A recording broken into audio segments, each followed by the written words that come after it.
गुलमर्ग गोंडला हादसे में 300 लोगों की जान आफत में आ गई। ऐसे में ये सवाल उठता है कि आखिर हवा में चलने वाली केबल कार कैसे काम करती है और कितनी सुरक्षित होती है।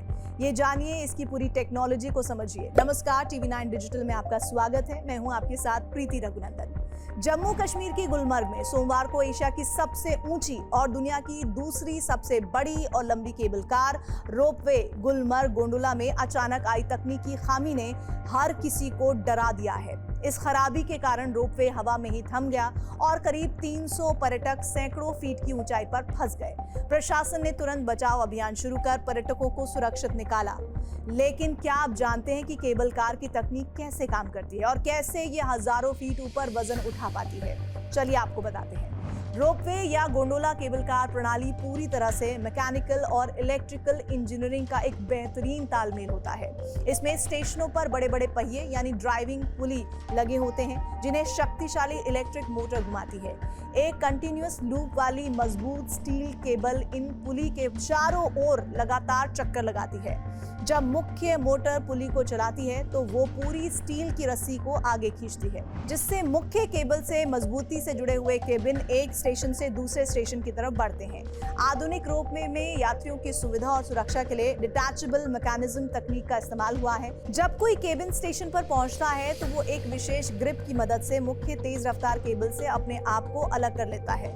स्टेशन के अंदर छोटे छोटे टायर लगे होते हैं जो केबिन को बहुत धीमी गति से आगे बढ़ाते हैं ताकि यात्री सुरक्षित रूप से उतर और चढ़ पाए। जब केबिन वापस जाने के लिए स्टेशन से निकलता है तो यही टायर उसकी स्पीड बढ़ाते हैं और फिर ये मुख्य केबल से मजबूती से जुड़ जाता है। दो स्टेशनों के बीच के लंबे रास्ते में भारी केबल को हवा में सहारा देने के लिए जगह जगह बड़े खंबे यानी टावर लगाए जाते हैं। इन टावरों के ऊपरी हिस्से पर रबड़ और स्टील से बने विशेष रोलर्स लगे होते हैं, जिन पर यह होकर भारी केबल आसानी से आगे फिसलती है। ये रोलर्स केबल को हवा में एक निश्चित ऊंचाई और सही रास्ते पर बनाए रखते हैं ताकि वो नीचे न लटके। इन टावरों की वजह से ही केबल कारें बिना किसी रुकावट के सैकड़ों फीट की ऊंचाई पर पहाड़ों के बीच सफर तय कर पाती हैं। गुलमर्ग गोंडोला जैसी बड़ी रोपवे सिस्टम को बेहद कड़े सुरक्षा मानकों के तहत डिजाइन किया जाता है। सामान्य तौर पर इसके केबिन या कार में 6 से 8 वयस्क यात्री आसानी से बैठ सकते हैं। अगर वजन की बात की जाए तो एक केबिन लगभग 600 से 800 किलोग्राम तक का भार उठाने के लिए पूरी तरह सक्षम होता है।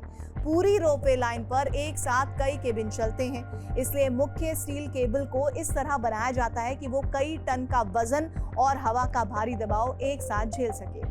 सैलानियों की सुरक्षा के लिए इस पूरी तकनीक में कई स्तर की सुरक्षा घेरे होते हैं। ऑटोमेटिक ब्रेक शामिल होते हैं। अगर कभी मुख्य बिजली चली जाए या मोटर में कोई खराबी आ जाए तो सिस्टम में लगे आपातकालीन ब्रेक तुरंत एक्टिव हो जाते हैं और केबल कार को वहीं रोक देते हैं। इसके अलावा मुख्य मोटर फेल होने की स्थिति में बैकअप के तौर पर एक दूसरा डीजल इंजन भी हमेशा तैयार रखा जाता है। ये बैकअप इंजन बहुत धीमी गति से केबल को चलाकर हवा में फंसे केबिनों को सुरक्षित रूप से नजदीकी स्टेशन तक पहुंचाने का काम करता है।